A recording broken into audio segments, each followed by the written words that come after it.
Okay, welcome to members of the Classical Archives family and membership. Today, it's my great pleasure to be speaking with Aliana de la Guardia from Guerilla Opera in Boston. This is the second time we've spoken with her, so I guess that makes you our most often interviewed person on Classical Archives. Yeah, Yay. you're ahead of the pack with two interviews. But before I talk to you about your new projects, I just wanted to mention that the last time we spoke about your recording of Rumpelstiltskin. And I just wanted to mention that since we spoke about that, it's really both your performance and the piece of music and the recording have been something I've come back to repeatedly. I find it very moving and very, so I want to just thank you for that. It's been a wonderful experience, very unusual piece of music, very wonderful performance. So thanks. Thank you for So listening. of course, yeah. So with that said, I wanted to ask you about some of your new projects. I'm aware of your new project, Ululations and Gurgles of the Invisible. So I wanted to ask you what you could tell us about the genesis of that work, and also if there are other projects of yours you want to highlight and talk about, I certainly invite you to do that as well. Yes. So, Well, our project, Ululations and Gurgles of the Invisible, is one of probably the three guerrilla opera projects that we adopted as part of our own repertoire. In general, we only commission and perform new operas that are written specifically for us. But I came across this opera and really fell in love with the multidisciplinary nature. It is not traditional opera by any means. I think the piece asks a lot of hard questions and is challenging towards the audience in a good way. And it really demands attention in the way good art, I feel, should. And the collaborative aspect of it, the dancers, the musicians, the intricate lighting and projection that's involved and necessary. And uh, when I found it, it was really just a workshop recording of it. And I was reading the poems that it was based off of. I was um, thinking and imagining of the landscape. I was also looking at how the dancers were moving in the workshop recording, and I thought, yeah, our company can take this to the next level. This particular piece was a dissertation piece of that composer, Elizabeth Corbello. And so, it was produced on a student budget and everybody was working for free. And I think they did incredible, incredible work. And I think the piece deserves a second life with really great collaborators that can bring it to the next level. what can you tell us about Elizabeth, and also Antoine Hunter was another person who was involved in this, and who else has been involved in it? Yeah. Well, Elizabeth is a composer that has been on my list for a while. I have an interest in Latin composers and I tend to seek them out. And I have like kind of a list in my head and also my computer of who the Latin composers are around the country and that I want to work with, whose music that I like. And just like kind of also littered in this list are pieces that I found that fit different instrumentations that I'm interested in. Obviously, most of them are vocal pieces and operas and songs, different things like that. And so she has been on my list for a long time. And this is a piece that I came across in the pandemic. And I started a conversation with her and even not confirming everything, but just saying that I really like the piece and I'd like to find a way to make it happen. And then eventually, I pitched it to my team because in guerrilla opera we have an artistic leadership team. We don't, and we just voted actually on the board that guerrilla opera has no artistic director anymore. We have an artistic leadership team. So there are three of us right now that share the responsibilities of the artistic director, and we all develop and move our projects forward together. So when I found this project, I was talking to the composer. I let it, I let it, I let it sit in my brain. I dreamed, I imagined, and then finally I pitched it to my team and they loved the idea and we brought it on. So, and because we're a small company, we can't just do an opera. We don't have money in reserves like that. So then I developed a plan around it. I started to talk to the right collaborators. So I have this particular opera involves a lot of ASL, American Sign Language, and there's actually no speaking or traditional sort of like singing of words in the opera at all.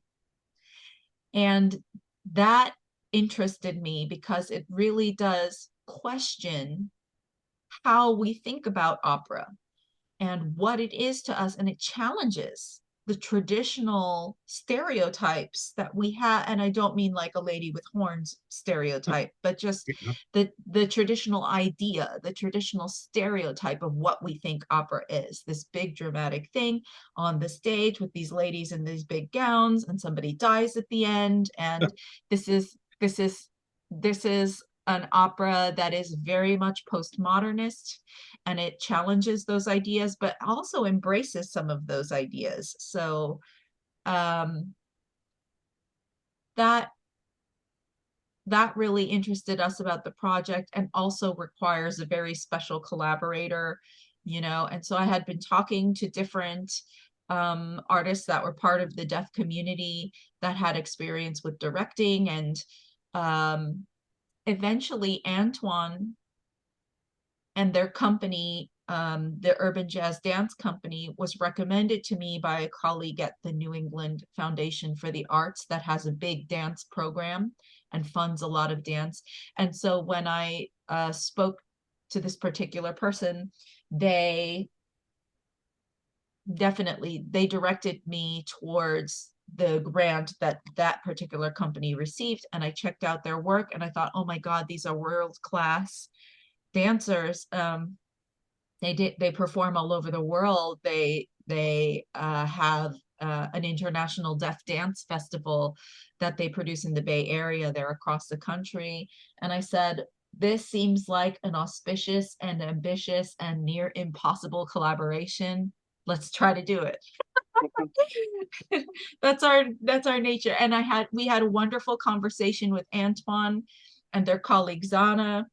And yeah, and it was just, I left that conversation feeling like these were the right collaborators for us and for this piece. And they're very excited about the project. So yeah, and if anybody wants to check out the Urban Jazz Dance Company, check out their website online. They're an incredible company. So I'm curious, if I were to go to a performance of this piece, what would I, sitting in the audience, what would I see? Would I see, how does the ASL play into it? What instrumentalists are they're signing as well? So Yeah. what would I see? Well, it's very interesting. For us, this piece is still in the workshop phase, but I'll describe to you sort of the scenes as they unfold, so you have an idea of the pace and the vibe, so to speak. Okay. Okay. The opera opens in silence, and the percussionist walks out onto the stage in a kind of underwatery landscape. And the percussionist is walking around, looking in the area, discovering this area, and then comes forward out. And the first thing he does is he signs. He signs in repeating patterns, which are actually Morse code patterns that spell out words. And so he's communicating in two different sorts of languages that were developed uh, for different reasons. I mean, Morse code was developed for the army and for sending communications, and sign language was developed for non-speaking people to be able to communicate, non-speaking and non-hearing. And there is this very complex layers of ideas of communication in this piece. How we communicate, what we communicate, who our communications are meant for, right? And the percussionist is coming out, and it's a very physical performance. It requires some body percussion, and also it's a theatrical performance because as he's doing body percussion, he's discovering his body, that he has a body. He's discovering that there is a space and there's people in the space.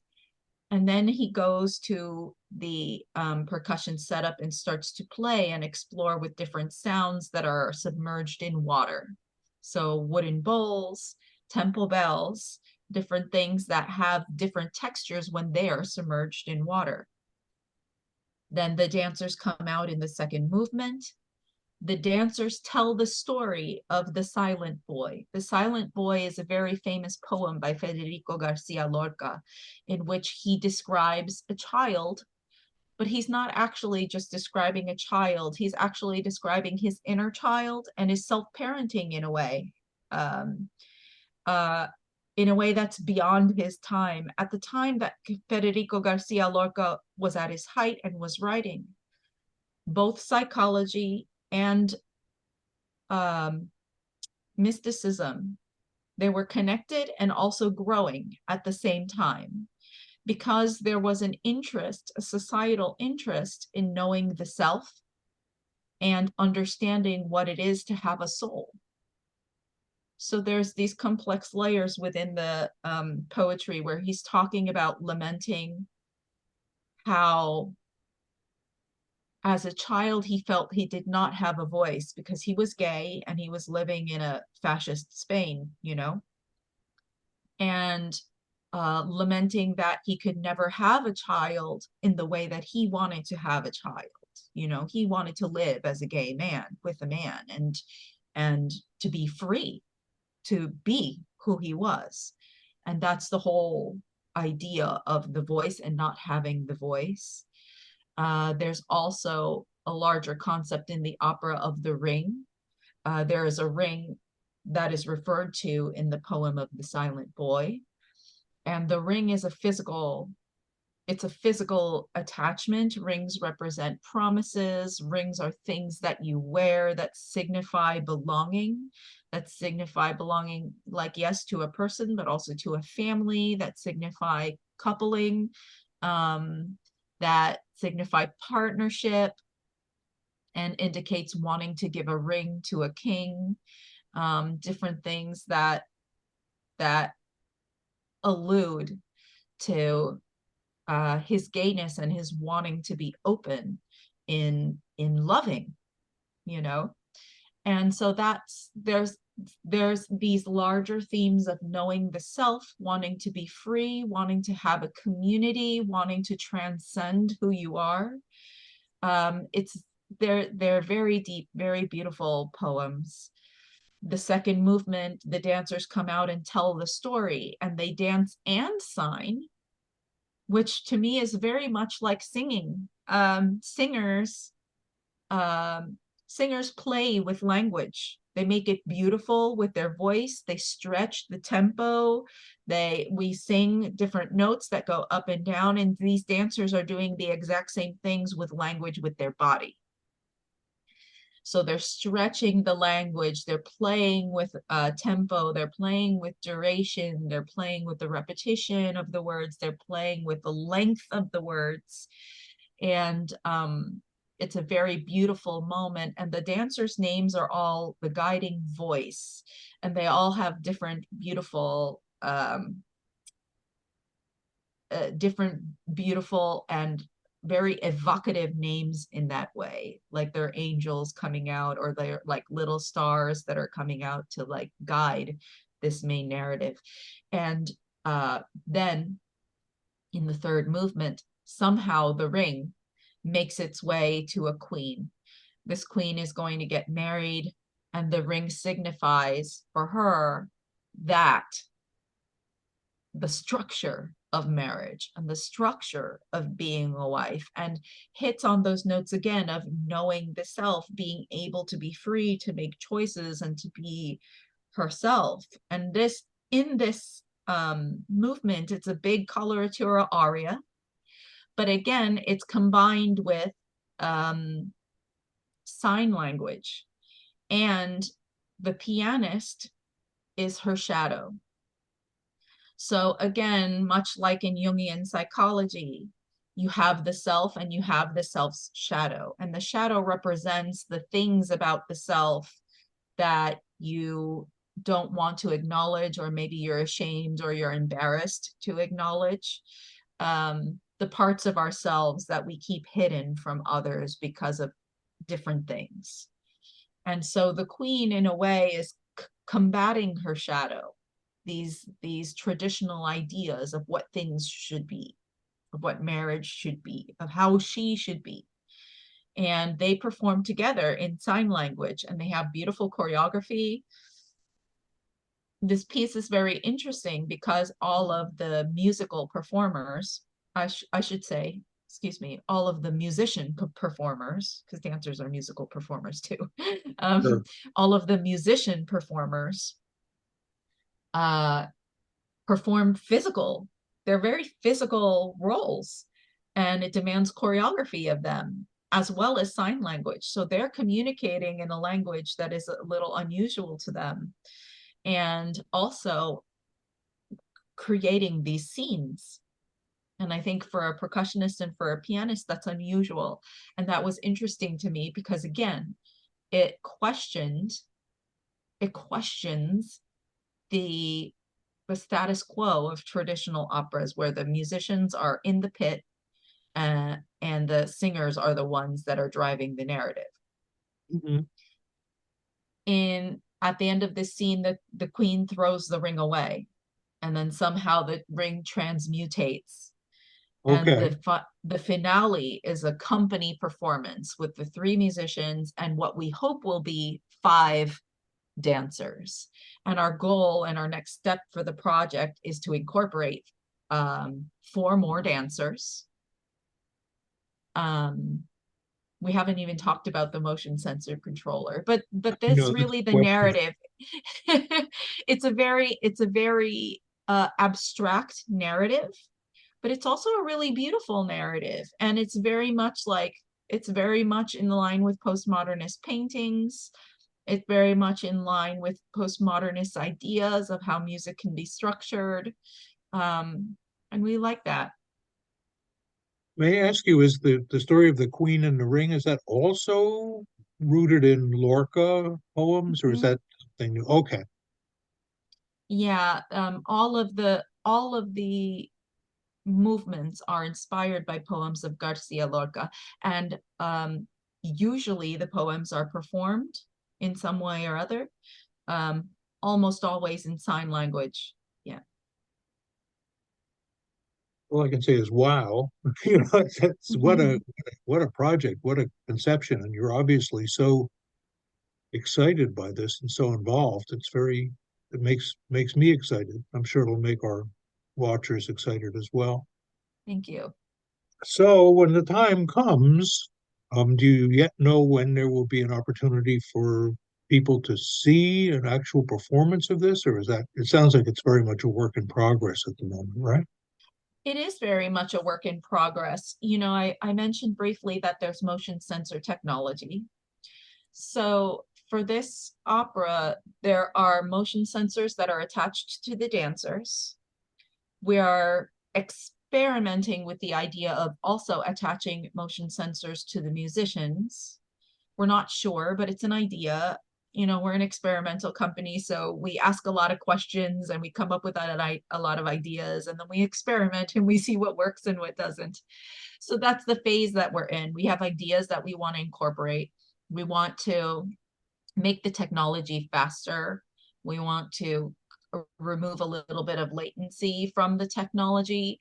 We want to add more. We want to really refine how the motion sensors respond to people on stage. We're we're we're experimenting with ideas of even adding motion sensors that are pointed towards the stage, that are measuring different dimensions.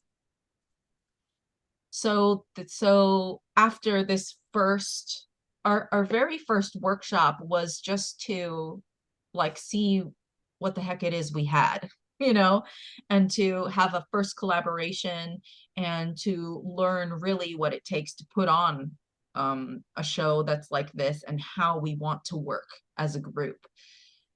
This show is unusual because normally we have a director, and the director directs the show and leads everything. And this show, I was unsure if we needed a director, if it needed a director, or if it needed more of a collaborative touch. And I think we're heading in the direction that it's going to be group directed.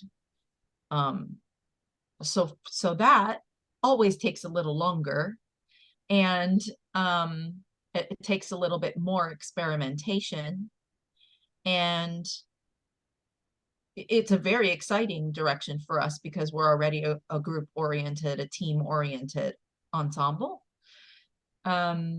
And so that's where we are at. And we're hoping that through the spring and maybe into the fall, we'll have maybe 2 workshops.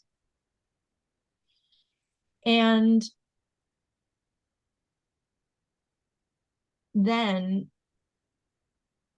we're hoping either for a late 2024 or spring 2025 world premiere. But if we get more money, things will change. So right now it's a little bit flexible, but that is our hope and that is our goal. And we just had an educational event with those 2, with Elizabeth Corbello and also with Dan Chapman, who is our projections designer and also motion sensor expert. And so there's going to be different ways to interact and to learn more about this piece, and we're going to be raising money for this piece, I think, for a long time. For a long time. May I Lots of ask you, elements. I'm sorry? There's lots of different elements to producing this. Yeah. Yeah, there certainly sounds that way. Can I ask you, the motion sensors, what do they ultimately do? Do they create a video, or are they something that is recorded that reflects the performance? Just so I understand, what are they doing? Yeah, the motion sensors are crazy and really complex. So Okay, they're very simple to look at. They look like wristbands. Like those sports wristbands that go around your, right. wrist, and they're about that thick. And they look like a watch. They have like a little round remote controller. And so those controllers, they measure how fast you move, how high and low you are, and they respond to that. And again, we're playing around with the idea of adding motion sensors that are pointed towards the stage that also measure how far upstage and how far downstage the performers are. These motion sensors are connected to 3 things. They're connected to sound patches that trigger when performers move. So they control the sound environment. They're attached to projection design that automatically reacts to the performers moving. So let's say the performer moves with their arms going up and down like this. There may be bubbles or water or something in the background that starts to ripple or do more ripples, or that actually start to move also right to left and up and down. That's the very simplest thing that we were trying to do. And in addition to that, the motion sensors are connected to a third thing, which is the lighting design. So the lightings will shift and ombre and fade and come in depending on how fast the dancers move, how high or low they're going, and with this added element of how far forward or how far backwards they are. So as you can see, this is why we need more time to experiment with all of this. And also, but not just to get it to work, but to allow the dancers to dance in the way that they want to see how the sensors respond to that first, and then to kind of adjust our artistic expectations as we go, or to make them bigger to see how far we can get. Ultimately, our goal is for these motion sensors to control the entire environment and like kind of surround the audience with different things that are happening. Yeah, because we like immersive experiences. Yeah, it certainly sounds that way. It's very exciting. Yeah, the motion sensors are crazy, and I wish I was more of a techie person that I could speak more specifically about them. But yeah, Are these things that like people can go buy? Can you go on like you can. Amazon and buy motion detectors or not? I mean, are there companies that make these, or are they customized for you, or I'm just Yeah, curious? there are companies that make these, and Oh, yeah, so we bought oh, these from a German company, and I forget their name. I apologize, but I'll send you the link in case you want to put it in the notes. okay, Yeah, and I think that this technology started as like Wii technology, like Nintendo Wii, okay, because that was already utilizing motion sensors right, with sure. remote controllers, right? And so it's developed from that, and I think it was developed specifically for dancers to wear. And so, we purchased some of this for Guerilla Opera, and now we're experimenting more. But you can definitely find them on Amazon. I don't know the quality of those. Sure. But yeah, motion sensor technology has been here for a long time, and we've been utilizing it for a long time, but it hasn't been utilized like this, and not to the extent that we're trying to utilize it. So I know that you also have some other projects in the works, like this one is probably keeping you extremely busy, it sounds like. But what else are you is Guerrilla Opera working on now? Well, Guerilla Opera has two operas sort of on deck. One is called The Captivity of Hannah Dustin, and we just received a grant to be able to produce what we think will be a full concert of that one, and a studio album. And we have another work that we just took on called the Windows. Let me move backwards. I'm sorry. The Captivity of Hannah Dustin is based on a statue that exists in Haverhill and takes on issues of uh, storytelling, institutional storytelling, and the systemic ways that has been handed down to us over the years. So there's a large social justice component to that particular piece. That one was written by Lansing McCloskey and Glenn Nelson. Glenn Nelson being the librettist and Lansing being the composer. And the second opera that we're developing is called The Windows. That one is by Elizabeth Gartman, the composer, and Susan Bywaters, the librettist. And that one is based on a real life author called Barbara Newhall Follett.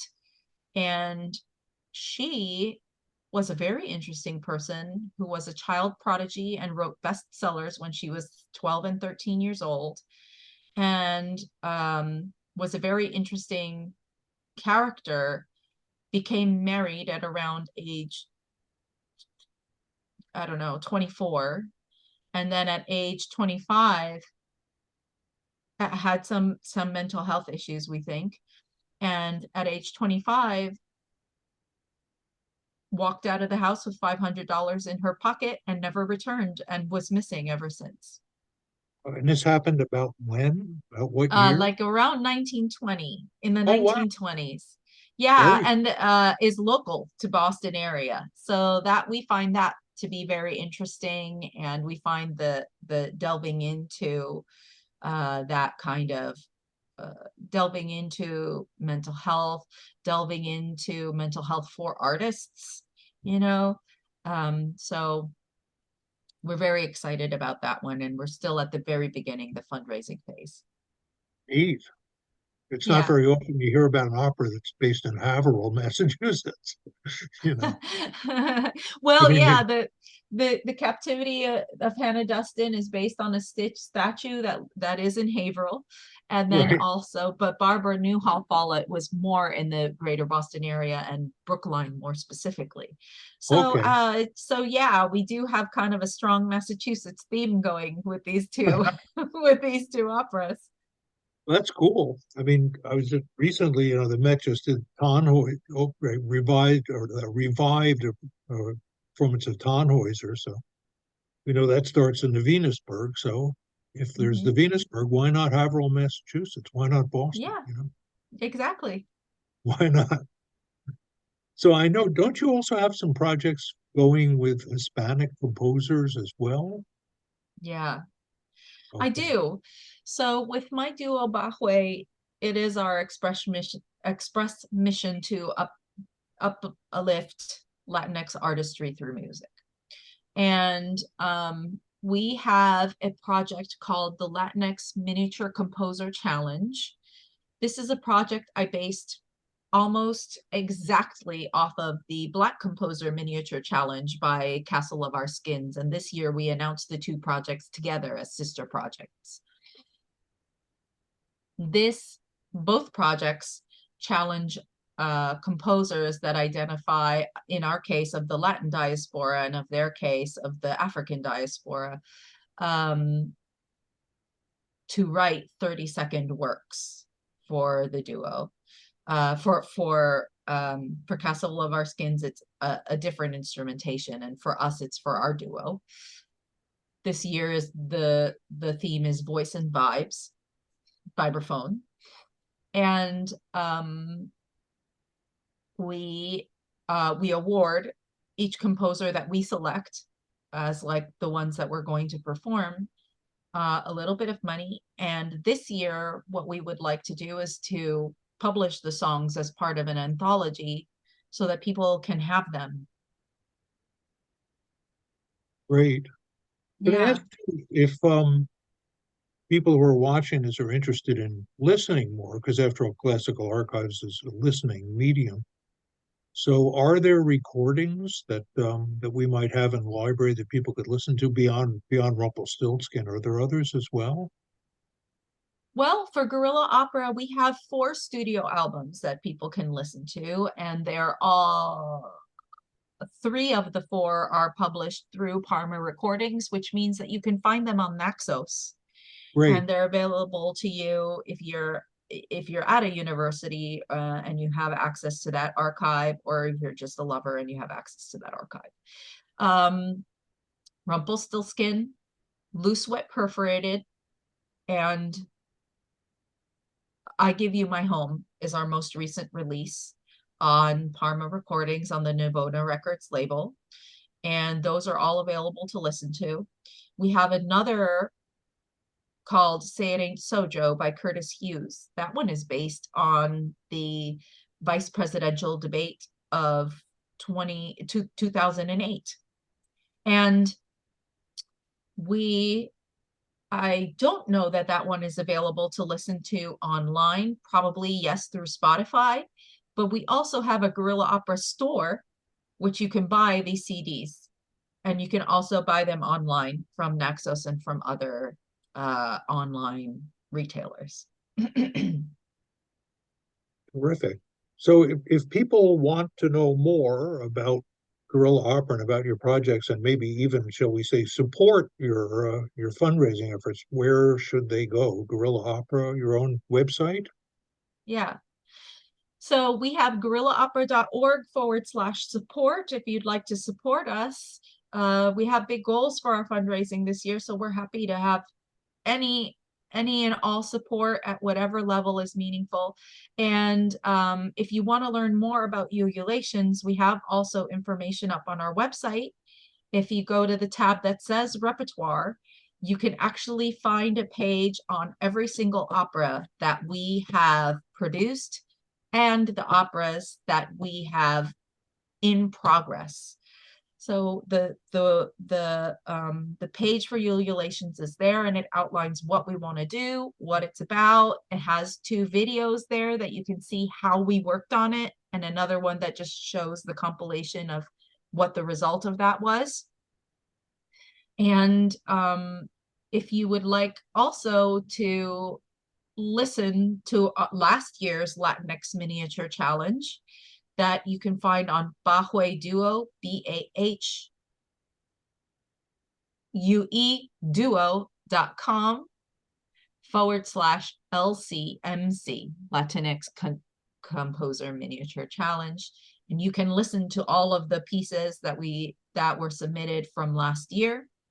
And if you can support that as well if that is more to your interests, also through our website.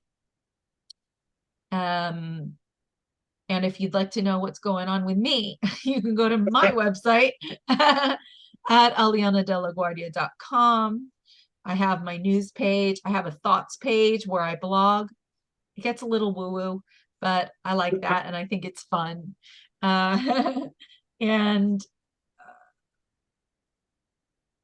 I think those are the big websites. Yeah. Okay. And you can follow us all on Instagram Okay. and Facebook. Okay.